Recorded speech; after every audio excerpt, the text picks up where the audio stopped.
So I found out something about John Rambo. There was gonna be, like, this was the original story planned for John Rambo. Since coming home from Vietnam, John Rambo has battled Vietnamese forces, Soviet soldiers, the Burmese army, and even some Americans. With that lineup of victories, what enemy is left for the one-man army to take down?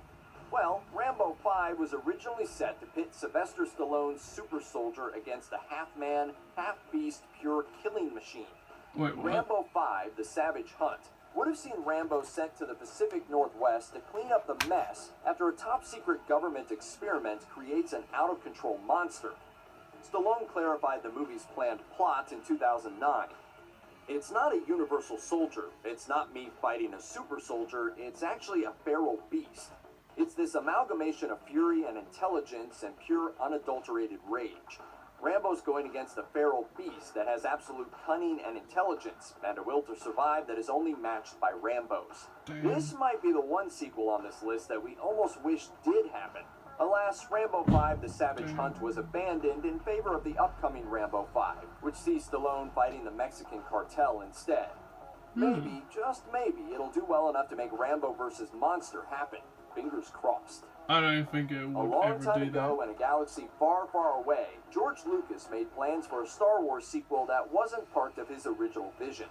Before the movie that would eventually be called A New Hope was released, Lucas gave partial creative control of his space opera to writer Alan Dean Foster. How exactly is Foster a was space hired in opera? 1976 to pen the novelization of Star Wars, as well as a second book, which I Lucas could hated use for a that potential part. follow-up.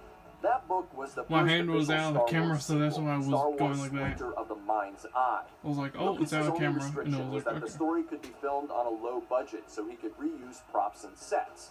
Low Splinter budget. finds Luke, Leia, C-3PO, and R2-D2 stranded on a dark, foggy mining world which contains a powerful crystal sought by the Empire. Vader shows up only briefly for the grand finale fight, while Han and Chewie don't show up at all, as Harrison Ford was only contracted for one Star Wars.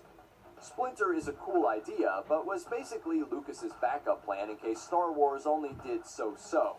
Of course, it became the highest-grossing film of all time at that point, launching arguably the most popular franchise in history and allowing Lucas to film his saga as he had planned it from the start.